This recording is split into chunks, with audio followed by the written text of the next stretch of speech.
once again this week. I'd like to thank everybody for tuning in to The Juice.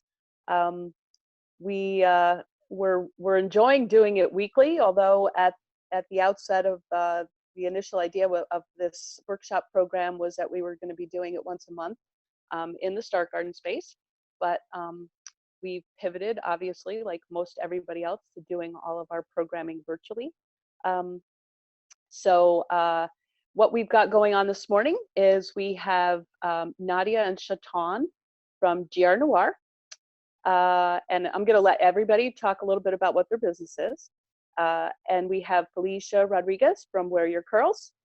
And we have Rob McCarty from the Image Shop. So the way we're going to work this is, I think I'll just, based on who I see on my screen first, I'll just ask you to share a little bit about what your business is, what you were doing prior to having everything come to a shutdown, and then a little bit about what have you been doing differently, or what has changed with your approach right now. And I think the other thing we want to talk about is, while a shutdown is obviously not something anybody planned for or is probably excited about, there's some opportunity within that to use that time to maybe, there's a lot of different things you can use the time for, but I think, in keeping engaged with your customers, having time to do some things that you might not have if you were running fast and furiously. So with that, I think we'll start with Nadia and Shatawn and tell us more about GRNoir. GRNoir Wine and Jazz is to be a wine and jazz club where you can come and explore different the culture of wine by the ounce, flights, glass, and retail. And then also jazz. We are looking at having live jazz a couple nights a week, and then jazz will be filtered, different genres of jazz will be filtered throughout the week. We intend to be a place, we'll be downtown 35 South Division. This intends to be a place that will be fun and relaxing for folks to come and make connections and hang out and just explore and enjoy and celebrate the cultures of wine and jazz. We were, prior to shutdown, we were due yesterday to start the build out process. And of course that was halted. And I gotta say, we're grateful that we aren't open yet. Our intention was to be open by April so that we could celebrate Jazz Appreciation Month. And we are thankful that that's not the case, so that we don't have to lay people off and that sort of thing. But as soon as we get back open, or get the stay-at-home order is removed, then we'll continue. We have in the process continued on the licensing journey. We learned last night that it got approved on Tuesday at the Planning Commission. Great. So whatever the next steps are with the state, that'll happen. We're continuing to build out programming around the wine club. We've finished our menu and are waiting on some community kitchens to open up again so that we can go do tastings. We're fleshing out our wine list, and we are continuing to work on our branding and marketing strategy to stay engaged with our soon-to-be clientele. Yeah, and I'll just add to that really quickly. We've also been in communication with jazz artists, musicians, to make sure that we have all of that. Although the build out phase has stopped, we're still working on the logistics of GRNoir, so that when we do, when everything opens back up, we're not playing catch up, but we're right on schedule to have the opening when we're ready. So jazz artists we talked to here locally, regionally, they're really excited about GRNoir, and so we're excited to present it to the city and to the state. So stay tuned. Sounds great. Why don't we go on, and we'll go to Felisha, and then we'll come back and talk on some other topics. Okay, so my name is Felisha, and I am the owner and founder of Wear Your Curls. Wear Your Curls is a year old now as of last month. We first premiered last year at the first Natural Hair Expo that Grand Rapids had. Initially, Wear Your Curls started out as a hair vlogging page and outlet for me. So embracing my natural hair was new to me. And while I was going through that journey, I wanted to share with others. And what I found while going through that journey is that many people just like me didn't know what tools were accessible out there to help make that transition easier. So I ended up creating a tool of my own, or a product of my own, that I felt made my hair and morning routine just so much easier, which was a curl case. And after a lot of interest from followers and the public and even family members and friends, I decided to actually make this product available for everyone, not just for myself. So that's kind of what fully launched Wear Your Curls. So this last month, we were supposed to go to the Natural Hair Expo again. So before or prior to this whole COVID-19 epidemic, we were prepping for that. So I had my family, I even had cousins that I was flying in. We were going to go bigger and harder this time. We were going to try and double the sales from last year. I had a lot of inventory that was being made. I had a lot of curl cases made because this year we were focusing on trade shows, expos, and going to hair salons, like actually going all over the United States and promoting the product. And because I found last year that was the easiest way for me to get it into a salon. I went out to a salon in the East Coast, got a curly cut, just talked about the product, and they immediately wanted it. So that's what I was going to focus on this year. I was actually supposed to be bringing in my first employee this month in April. So I was getting ready for that because I had a full-time job. Well, I am not currently working at the moment. So what I decided to do is pause the hiring of an employee because I obviously cannot afford it. But I'm trying to find all of the positive in this. So before, what I found the hardest was that I didn't have enough time to dedicate into what the business required for me. So I'm just going at it full force. I am getting all of my inventory ready. I'm getting all of my curl cases made. I'm creating a lot of content online, like through social media, through Instagram. That's usually how I communicate with most of my audience. So I've been focusing on that instead of just letting it's not a pause for me. Instead, it's just like, it's making me go faster and try to do as much as I can before I get that call that says, hey, you have to come back to work. Gotcha. Okay, that sounds great. Rob, let's hear from you. Yeah, absolutely. Rob McCarty. I'm the CEO, managing partner of the Image Shop. We're a brand marketing firm here in Grand Rapids, Michigan. It's really interesting to listen to everybody else talk about where they're at in this journey, and I think we're all in different places or stages. We're a 20-year-old business, so for us, we have staff and a team, and we're in motion, and we've been in motion, for a long time. So we're trying to think of the right words.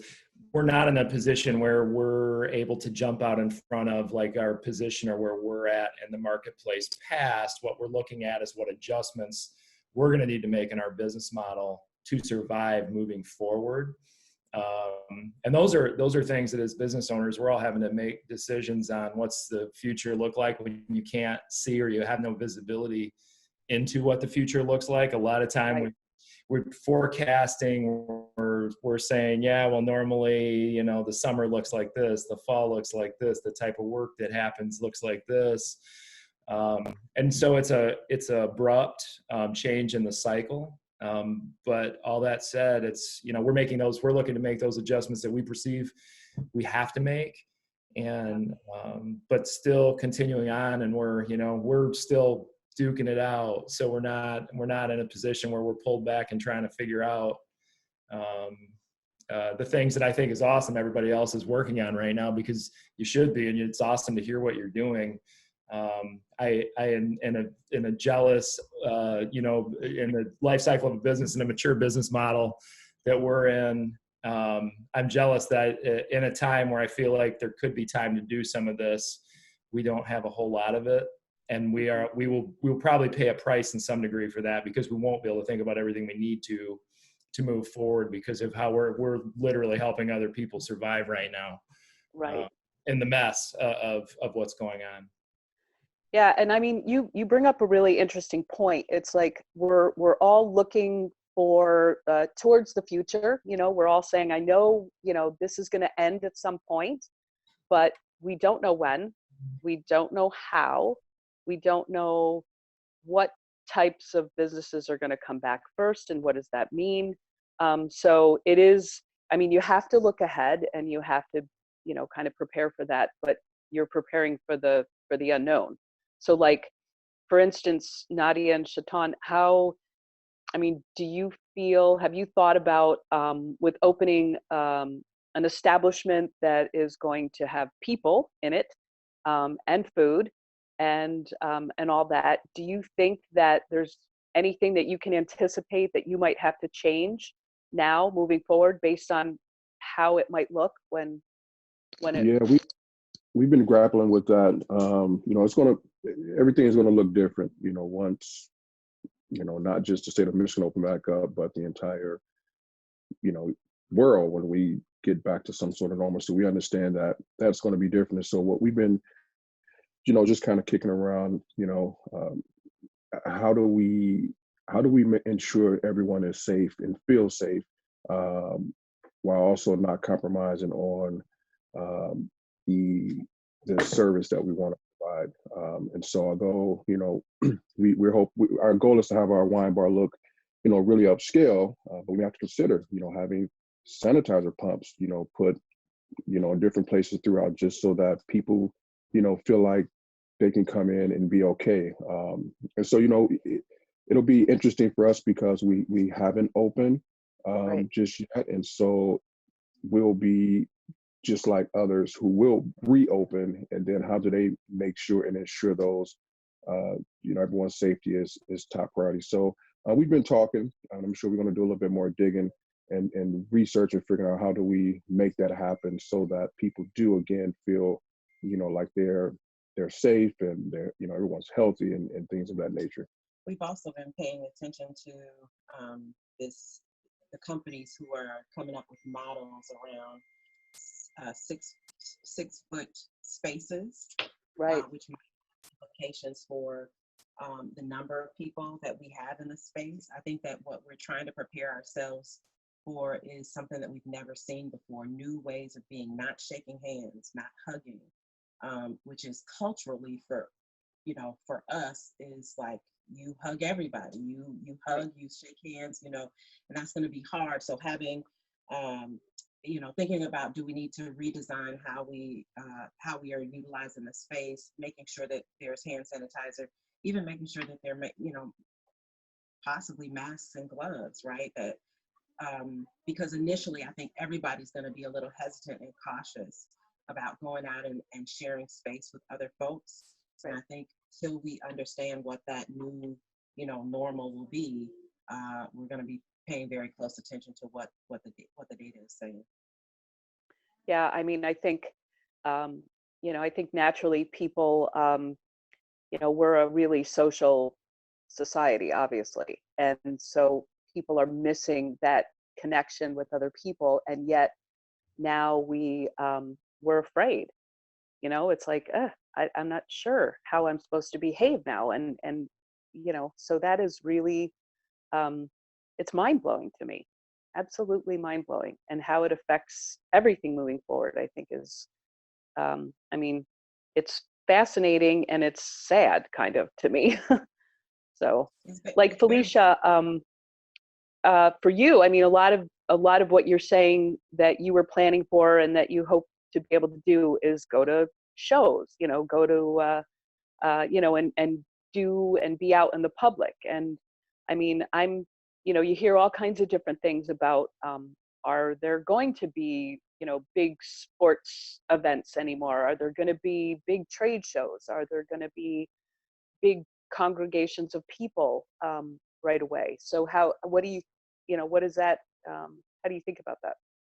So I feel that at least for a year, there's not going to be anything. And then after that, even when there is, people are going to be hesitant. I would be hesitant. I would not want to expose myself to that. So I am not going to expect it from anyone else. I've been getting correspondence from the first trade show that we had lined up, which was supposed to be in March, and they weren't wanting to refund anyone. None of the vendors, none of the businesses, they still don't want to refund the money because they keep thinking it's postponed, and it's like 2020 is basically canceled. And I think a lot of people are dealing with that differently. And you can tell many are hopeful, but I tend to be more of a realist. And I feel like when I think that way, that's when I can anticipate what I need to prepare for, how I need to shift, or what I need to focus on. So for right now, I'm just assuming that trade shows just won't be happening, at least for the next 2 to 3 years for Warrior Curls. That's the way that I'm envisioning it. So what I'm telling myself is I need to focus more on like advertising online and possibly reaching out to salons either over the phone or via Skype, Zoom, direct messages through Instagram, because these salons also now don't have income coming in from being able to provide services. Their only option would be whatever products they're selling. So I think that's kind of how I'm going to, I guess, attack that whole situation, is start reaching out to them and having these conversations and just seeing how they feel about maybe carrying this product in their salon to help bring in some sort of revenue, giving them the option to buy it at wholesale. But I personally don't think that large events will be happening for quite some time. Yeah. I mean, I was supposed to go to a conference at the end of March in Boston. And it was like a 3-day conference. And they just sent out an email notice saying that they're now going to be holding the conference online in June. And they were asking people they were hoping that people would not request a refund, that you would pay a certain amount of money and to attend the virtual conference. And then they said, we hope to be holding a smaller fall conference, and then we hope to be holding the full original, conference next year at the same time. And so, they were kind of I mean, basically what they were saying is, we'd love for you not to ask for your money back, put it towards some future events, and hope for the best. And I totally can understand that.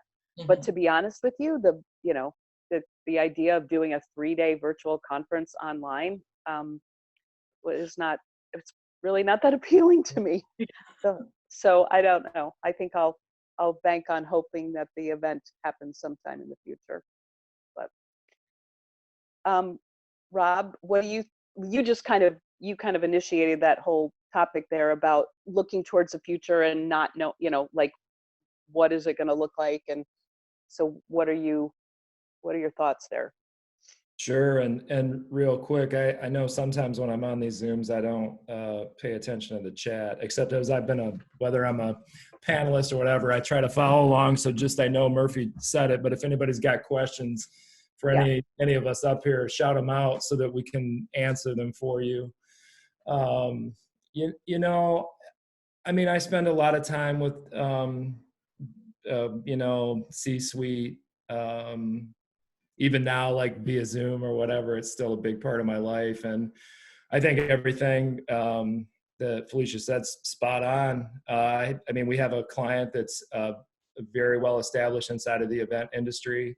We're doing a webinar series right now with them about how to participate with brand and marketing communication during this timeline. And he and I were chatting the other day, and he's, his outlook is gloom, only on the side of exactly what Felisha said. We're probably not going to see major events firing off anytime soon, conferences and beyond. And I think, though, while you think about that side of it, you talked about the conference that reached out to you and said we're going to do this virtual content. We're going to see a ton of that, right? And that's what we're going to get used to for right now. Is participating in some of this stuff remotely, certainly thinking about and trying to think about what you don't know, but you can hopefully anticipate. Nadia and Shatawn talking about how do you have your space set up so people feel comfortable being there. We do have one advantage, and again, I'm trying to look for silver linings in all of this for everybody, It's that we have other countries that are ahead of us in the timeline, Right. and they're starting to try to find ways to get back to normal. And so we can look at their examples and decide for ourselves as business owners, venues, people that support businesses, like, here's the opportunities that exist and what can we execute that looks like it's working or might be working somewhere else. I think it's really a time to be thoughtful and reflective on messaging. Optics, I don't know if I go through a day without saying the word optics 15 times to different people, because it really does matter. And this is a time where you can be the brand that you want to be, the business you want to be, and be honest about it, and work that lane, where 3 months ago, that's a real challenge. Everything moving as it moves, and you're just trying to, this is a totally different timeline. So there are some opportunities and positive things, but nobody knows. You're not going to be able to go out and find somebody that can tell you the answers. And we all just need to use our intuition, common sense, and the research and opportunities that exist to kind of push ourselves forward. Right. Well, I mean, I know, like, even Stark Garden, we have open co-working space. What does that look like when we open back up? Part of the whole, our whole, any co-working space or incubation space, the reason that people come there is to be with other people, because you could be working at home, you could be by yourself, but you're choosing to be in an environment so that you are with other people. You have those opportunities to network. But what does that look like moving forward? Do people are used to being at home now and realizing, I can do a lot of work from home. But I don't think we haven't really started approaching that topic yet, but it's something to definitely think about. But I think getting back to engaging with your customers, my husband is a fly fishing guide, and we run a bed and breakfast, so we are shut down. And it's hard to you can't fly fish virtually, and so he's trying to do a lot more engaging on his blog, and he's doing stories, and our clients are just loving it. They're like looking forward to his, he's an author also, I should say, so he's a good writer, but people are wanting to read some of his stuff because it keeps them engaged. So I think like for all of us, and for all of you, to keep your customers thinking about you, and you're thinking about them, I think is a great way to just make people anticipate the opportunity when you can actually get back to business in some form. So maybe Nadia, talk about that a little bit. I mean, you guys are trying to build clientele. You were we talked the other day, and you said you were really getting a lot of traction. Everybody's really excited. So how do you, I know that you guys are digging in, you're getting a lot of your, working with your license and talking about your space, but what do you do now to keep, your potential customers excited? Well, it was always our intention, and certainly we did not foresee that launching virtually before the actual opening. So we're continuing. I think we're trying to ramp that up a little more and really think about starting the wine club earlier and virtually. So that, and what we're exploring is what our license is able to do, and if we're able to do wine delivery for our wine club members, we're going to go that route. And then Shatawn has been exploring doing wine tastings virtually, so that folks can pair and have fun and have receptions. I've been having a blast with these virtual receptions with family and friends, but also with other businesses. And so we've been playing around with that a little bit. We just got our kitchen remodeled last year, so like we're going to put it to use and really figure out how we might be able to do some of these things virtually and stay engaged with our clientele, build relationships and a rapport with them, so that when we're open, we won't be starting from scratch. Well, Right. from the music side, I mean, I'm not sure if everyone's been keeping up, but DJ D Nice with Club Quarantine, where a lot of these artists now are going live and holding these, jam sessions, and so we're again looking at, how do we connect with people who, who has a high caliber talent for playing music. How do we partner and work with them to provide, these virtual jam sessions while doing, the virtual wine tasting as well. So I think, a lot of this, we wanted to do, regardless whether we found ourselves here or not. We were grappling with and trying to figure out how do we not only have a physical location, GRNoir, but how do we do things online to keep people, engaged and excited for those who may not, can make it to GRNoir but still want to be a part of that. So these are all the things that we've been talking about prior to even the physical structure of the GRNoir location.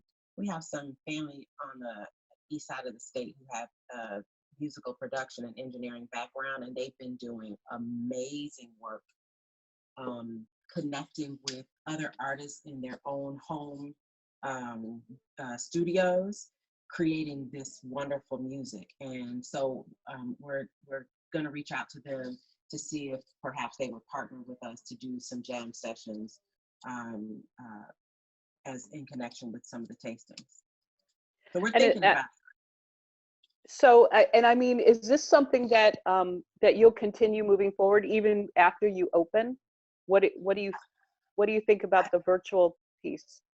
I think it's a possibility. One of the things that we've always grappled with is this balance of jazz and wine, and we are leading with wine. That is certainly the moneymaker. We don't at this point want to have to charge people to enjoy jazz. But one of the ways that would keep those costs down is if you could have artists from across the country play virtually for your spot, where people can, engage in that medium. And we're just working out the logistics and really trying to think through what the implications of that would be and how we need to be set up to be able to make that happen. Oh, that's really interesting. And so, Felisha, you do. How much online sales are you doing? You're doing a lot of online sales now. I mean, aside from selling to salons and things like that, you talk about that a little bit. Just in general, in general, and then now. Yep. In general, it's all mostly online. But when I get to go to these expos, it's like a boost of exposure. That's usually where I get a lot of exposure, basically. And this year, I was expecting that to expand because I was going to be going to different parts of the state. So I'm going to go down to Atlanta and be able to kind of get exposure in that whole entire area, down in Texas, in New York, and then in California. So I think what ends up happening with not being able to do that is that instead of brand awareness kind of immediately going out, it's kind of slow. I feel like when it's online, it's slow because it's based on your following, and it kind of just comes and goes as you get more followers or more subscribers to your website. But not having those expos is a huge, it does make a huge impact, because that's where I was expecting to get not just more sales, but then also more following, which will generate more sales. So now I just saw someone emailed recently that they're trying to make like the first virtual hair expo. I'm not really sure how it's going to work. I was reading the email and it said something like it would be for 24 hours and different vendors, but then I have to think of myself, like, I would not stay on my phone for 24 hours. I'll watch Netflix for several hours, but I'm not going to stay on my phone. And, especially when I know it's like, I won't know what vendors are there, what time they're going to be on. So I think that's a whole nother entity, again, trying to figure out how to deal with all of this and how to quickly shift, like, okay, we can't do this hair expo that we were planning on doing. Let's try and do it virtually. So I think they're also trying to, maneuver their way through this whole entire situation. So I think my sales haven't really, They haven't gone down, but they haven't gone up either. It's usually right after a trade show. Then that's when I get more, because whoever wasn't able to assist, they kind of hear about it. And Yep. then a whole bunch more sales will usually come in right after I just finished doing a trade show. So right now it's just kind of like at a steady line. Nothing's really happening. I felt like the first week that we had the shutdown here, so towards the last week of March, I did have a bit of sales, because what I decided to do was the curl cases. Well, here I have one right here. So it looks like this, but it has over 10 more than 10 different ways you can wear it. And one of the ways is where you kind of put it over your face, where it covers your whole face, similar to a hijab, or you could just wear it kind of like, I'm just going to do it right now to show you. Because I feel like I just move my hands around a lot, but then I don't really do much of anything. So you kind of can just wear it over your face like that. Oh, wow. So it's nice, because apart from just protecting your hair, you can also protect, and I just ruined my hair. You can also protect your face, and use it the same way you would use a mask. So immediately when I saw what was happening, I did, my next post was how to wear it that style. I did a video, did a tutorial, put it on YouTube, and actually did a paid ad to show that you can wear your curl case that way. So apart from protecting your hair, you can also protect your face and your respiratory system. And the nice thing about it is that, unlike a mask where you have to throw it away right away, you can just wash it as soon as you get home. So that's what I did the first week. And I think that when people saw that, they kind of started buying more. So I didn't notice a little spike in sales. But I think that after that kind of trickled down for the same reason. No one's really going out. I don't think too many people are focused on their hair looking, right? So, but it just, I think everyone's just kind of trying to figure out how long this is going to last. And I think that's impacting whether they're going to keep spending money online, because some of these people like me don't have a job either, and they don't have, another source of income coming in. So that's what I'm trying to figure out at the moment, trying to see what my next campaign, whether it's via email or through social media, what it's going to look like to get people to want to continue purchasing curl cases, even if they're not going anywhere. Yeah. I did see a question come through. Yeah. So Alika wanted to ask Felisha, are you doing any virtual partnerships shot with other hair care companies to get more exposure? So I did my first virtual or live. I had a lot of events that I had planned to do this year, like outdoors or in different spaces. And I had already started chatting with a few people from Grand Rapids late last year about some of these events. So now I'm trying to shift them and do them virtually. So one of these events is called Curls and Conversation. So initially I was going to get a space. I was thinking of reaching out to Muse, and I wanted to kind of have a nice little space, maybe some wine, some little appetizers, and just have people from people from the curly hair community, like a space where they can just talk about hair, get all their questions answered, maybe have some panelists. So that was something that I was looking at doing early this year. That did not happen. So what I did, I reached out to Cindy from the Rise Salon and asked if she would want to partner up with me and doing that live. So Cindy is an expert natural hairstylist. She's been doing it for over 10 years. And we kind of just had like a Q&A virtual little curls and conversation where people were asking questions and they were able to get a response from someone who's been in this industry for over a decade. And then from that, what actually ended up happening, Cindy is the first salon in Michigan who now carries curl cases. So although she is closed, the salon is closed, she now is getting a bit of, not anything grand, but at least some income from selling curl cases. And she's actually doing same day delivery around Grand Rapids. So nice. After doing that with Cindy, that's kind of where I thought like, okay, I should reach out to other salons. Sure, I can't go visit them personally, but maybe they too can benefit the way that she now is by carrying the curl case and selling them to their, clients that they know will want them, whether they want to ship them out themselves or do no contact deliveries the way that Cindy has been doing them. So that's kind of the first thing that we did. I did a second virtual one, I think it was yesterday or 2 days ago, where I just did my full hair routine. People had been wanting to see it, and instead of doing a tutorial and uploading that to YouTube, I just did it live. I did it virtual. I did it with my sister, who's kind of the whole inspiration behind Wear Your Curls. That's kind of what got me to do it. And people were really engaged and asking questions. I had a few orders come in from that.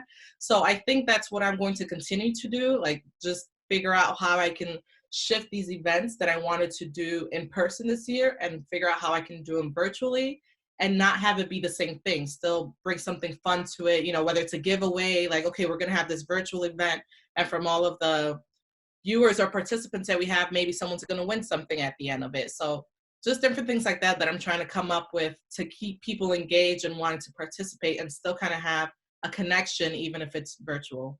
Yeah. Oh, that's awesome.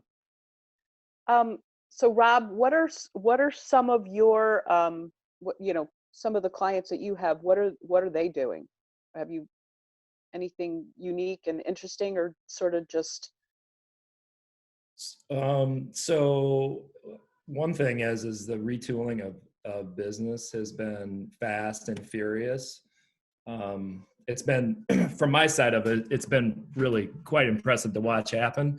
It's been a real pain to try to keep up with it, because there's so much of it happening, and we just happen to be in the middle of a lot of it. So it's been hard to keep up. But watching that happen and watching businesses change how they're operating to survive, restaurants, anybody that's in a retail environment that is still considered essential, they've had to make massive changes to the SOP. Like, even if you look at companies like a Meijer, where we might take for granted like the day-to-day of going to a store like that and being able to walk in and do that, and at the scale and size that they are, the changes that they have made are nothing short of shocking. Like, when you think about what it takes, restaurants going from sit-down restaurant locations to becoming carry-out locations, and then executing full, thoughtful, safe plans, and then promoting that. I mean, that's our side of it, is helping them get the word out. But I've gotten caught up in a lot of the retooling too, myself, helping think through, how do you design an effective delivery system? How do you design an effective pickup system? What are the optics around what you're already doing? Like, I think early on we saw a lot of people not being thoughtful about, as example, photos in real time of people arm in arm April 1st, or, somebody with an arm on a shoulder. And it's like, that's a bad look. Like, this is not what people don't want to engage with you on that. They're actually going like, what are you doing? So a lot of that, that's what, and I've just seen so much of that. I've seen organizations that maybe were not promotional or very promotional become very promotional in a very short period of time. I mean, we're honestly talking about 5 weeks, maybe right now, 4 or 5 weeks. I've never, I mean, again, been around a while. That's why I've got this hat on. My hair, unlike everybody else's, is terrible. So it's like this hat protects me. But I've seen this stuff and just been, it's inspiring in one way, because it's like the desire to survive is real. And what people are able to do. I mean, business is just one thing in all of this, and that's obviously what we're talking about. But I see that, and I'm like, wow, all the time I've been in business, I've never been through anything like this. I've been through the economic downturn in 2008 as a business, and that was dramatic. And this is every bit of that. But people are figuring it out and figuring out new ways to do business and new models and how to survive. So I've been really excited to see that and help people figure out how to embrace that and move things forward. I think the other thing that's important is not to forget, like, we spend a lot of time. So in our other business, we focus on relationships and leadership development and racial equity. But there is this sort of psychosomatic cultural component to this that is absolutely at the heart of what we need to figure out as a country. So it's not just that your businesses are closed. We have so many restaurants because we use food we use the kitchen table as a gathering place for connections, which is at the heart of our business model at GRNoir, is how do you create space where people can can be together. And so part of what we have to also figure out, in addition to the business model, is how do you feed the need culturally for us to connect? And that's going to be a longer conversation and much more difficult, I think, for us to figure out how to these new ways to be. Yeah. We do have a question to jump in here. This is from Kevin. He said, "Good morning, everyone. This question is for Ms. Rodriguez. As a representative for the nation's only racial equity lender, what are your thoughts on applying for and potentially receiving support capital to help with what you want to do now and in the future?" My response will be a little different because it has to do with how I am. So I absolutely hate owing money. And I don't like having to get loans unless I truly, truly, really, really need them. So I think right now, being that I don't know what the future looks like, and I don't know yet, like doing everything virtually, I don't know what kind of sales that's going to bring in. I'm super brand new. Even when I launched last year, for several months, I wasn't doing anything because I lost a manufacturer. I didn't have anyone to make the curl cases for me. So for at least 4 to 5 months, there was nothing happening for me. So I still haven't seen what my numbers look like for an entire span of a year. So I think I probably personally would not look into getting any funding or loans yet until I know that I have the means to be able to pay that back. I would not want to dig a hole for myself and be in that hole and not be able to find a way out of it. So that's my personal response. And it just has to do with just how I personally am, where it gives me anxiety to owe money. So I probably just would not yet for me. I would agree. We've made a sizable investment in GRNoir personally. We've also had lender support, but we don't want to go further into that. I think one of the things that pains me in this, in terms of how people are coming up with solutions, is that there aren't more grants, particularly for smaller mom and pop shops. Like the notion that a small business is 10,000 folks is just like mind blowing to me. But I feel like we need more grant options for folks to be able to survive. And I think that especially given the position of small businesses in our economy, Mm-hmm. when you lose that, I mean, I think we are going to see what happens when you lose such a huge component of your economy. And I just don't think that loans are always the way to go. Especially when we have bailouts for larger companies, not to be political at all. Well, it's not certain. So I agree. You take those loans, and we don't know what the foreseeable future will hold. So we have businesses take those loans out, and we don't know how long we're going to get back, to normal. So although the government may open, personally, people may still feel sheltered themselves. And so without, people purchasing your product, now that you have this loan over your head and you're not able to repay that, then what happens next? Yeah. I mean, I think it's really interesting because Rob, I think it was Rob that mentioned, the in 2008, 2009, the economic downturn. This is something that none of us in our lifetimes have ever experienced, which is like, it's not just an economic issue, it's a health crisis. And it's been forced on everyone. And so I think looking towards the future, now I think people will think this could happen. Like you could never imagine. I could never imagine this happening. I'd never thought about this. I'd never thought about the entire world shuts down. Like that's mind blowing to me. But now we're all feeling it. We're all experiencing it. So I think it's got to be in the back of people's minds that is this going to happen again?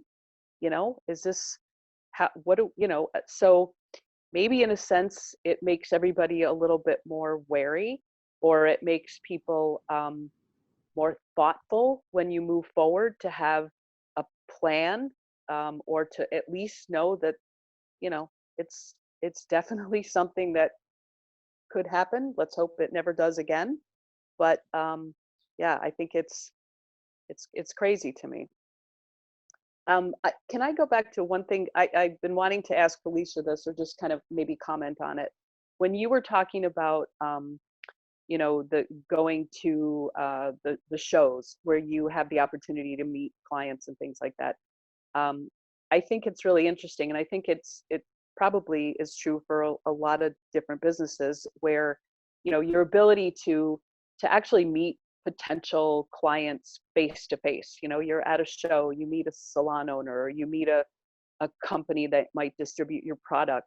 I mean, so much of those activities and those connections are because you literally did meet face to face and you had a nice conversation, or you just clicked with somebody. So moving forward, you're going to have to do a lot of that online, right? So it's almost like you're like cold calling. You've gone from that personal, I met you, I liked you, I shook your hand, to now, you are reaching out online and it's not as personal. I mean, that's not really even a question to me. It's just sort of a Oh, reality. I know exactly, but I know exactly what you're talking about. I was having this conversation with my sister because I was expecting to meet someone at the Natural Hair Show from a big hair brand that's in like Walmart, Target, Sally's, and she actually wanted to meet me and talk about a possible collaboration. And now that's done. So I have to figure out how I can approach it in a way that, I can still make that good first impression, because we all know in writing, a lot of things can be misinterpreted. I'm pretty sure when I put things in writing, I come off very boring or nonchalant, where if you meet me in person, it's completely different. So I have to figure out, okay, am I going to be doing emails? Am I going to record myself and do a video where I can still try and make some sort of personal connection with them and they can see the face behind the product, and maybe that will still kind of connect us, where they would still be interested. So yeah, no, I've been thinking about all of that, because now I have to try and figure out how to make that same connection virtually or in writing or over the phone, if I can figure out what their phone numbers are. But for the most part, what I've been finding is that a lot of these businesses, the number that was on there was the salon's phone number, which is now closed. So, and I'm sure they're getting tons of emails. Like I emailed a few already and I haven't heard back. But you can put that where it'll tell you if the email's been read, and it hasn't. So I'm sure their inboxes are just filled with tons of emails from other vendors and clients and who knows who else. So I just have to figure out how to approach that in a way that would still just create that good connection. Yeah, because a lot of it is it's totally unplanned. Mm-hmm. It's just you run into somebody and you make that connection. Now everything has to be absolutely intentional. Yeah. So yeah, I think it's just the mindset has to completely shift. It does. It's always nicer when it's organic, so it's going to be weird to see how it's perceived when it's, like you said, intentional. Mm-hmm. Yeah. Yep. I think it's just it'll be a society shift in a sense. Mm-hmm. So I know we're getting near the end of our time, so I just maybe we'll go around to each one of you, and any parting thoughts, any words of wisdom for anybody, moving, and actually the other thing I want to say to anybody that's watching too is any topic that you want us to cover for next week.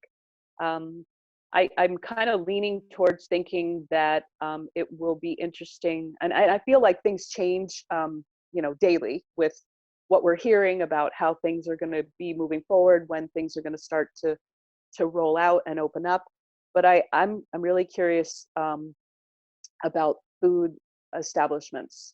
So I might maybe have that be the topic next week. But if anybody else has any suggestions, please let us know.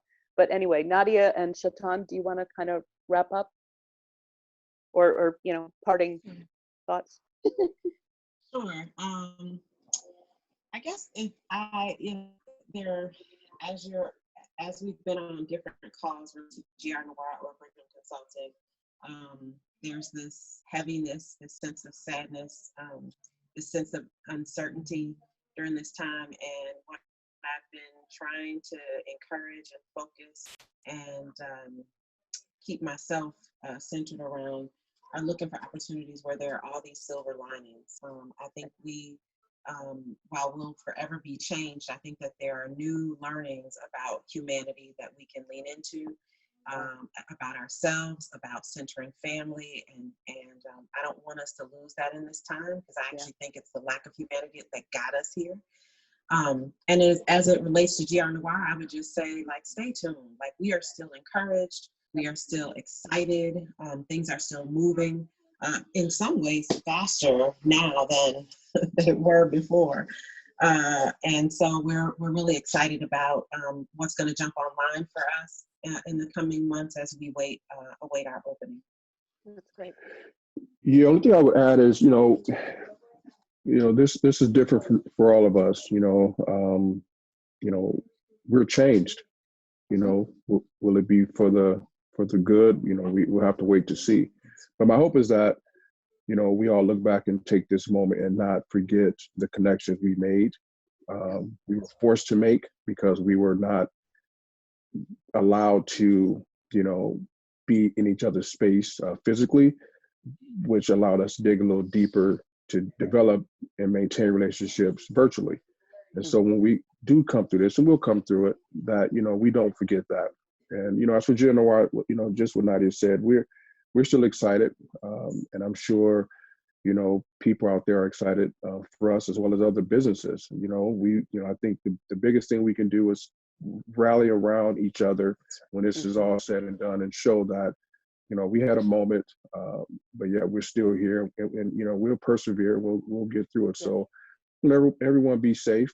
That's what's important, and take care of yourselves, take care of your loved ones, and we'll continue. Yeah. Thank you so much for the opportunity. Yeah, we appreciate it. Oh, thank you. Felisha? Similar to what Nadia mentioned, to me, it's trying to find a silver lining, because if I don't, then I'm just going to be miserable, and that's not something that I want to be. So I think what's nice about this, and I know it's just going to sound like an oxymoron, but what's nice about this is that I feel like it's teaching me something new. So even when all of this is said and done, I would have learned how to maybe get better sales all virtually, all online. So I'll have this aspect of it, and then I'll go back to normal. So like, let's say for a restaurant business, maybe you figured out a way to still get some, sort of revenue by creating something that you would have never dreamed of in a million years, because now we're forced into this situation. So that's probably my only advice. It's just to try and find the good with the bad. Try and think of, maybe it means doing a whole 180, completely shifting and doing that for the meantime. And then, revisiting what was the original plan, or, now you have a whole brand new plan, who knows, but just trying to keep up with it, because if this is going to remain like this for a while, maybe not just months, then at least we'll know how to handle it. And if it ends up being something that's just quick, and it's all said and done, again, we still would have gotten that learning experience from it. And I think another important thing is just the connections you make now. There's no reason for us to not still have, conversations and collaborations. And I think doing that now will make those relationships and friendships stronger once you're out of this. So I think that's another thing that I would hit on. I tend to be a homebody, so initially I was like, oh, this is great. I'm home. I don't have to see anyone. But I think it's important to not, enclose yourself and just be in your own little world and bubble. And I think it's more important now to still have that,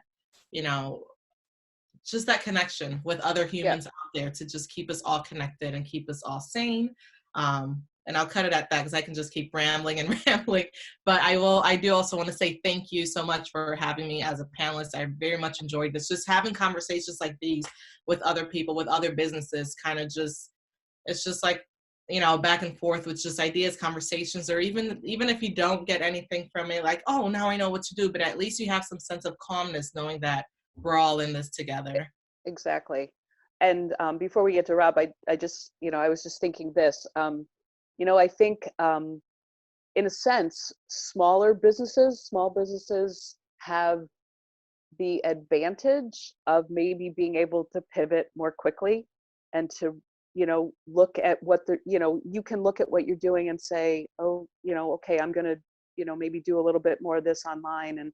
And so, if you think about some of the larger corporations, I mean, it takes forever for change. It takes forever to pivot.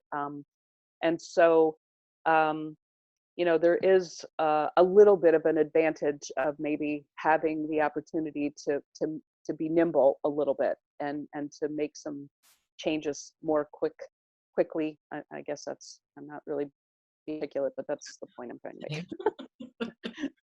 Rob, what are your final words of wisdom? Or I mean, everybody said it, and well said.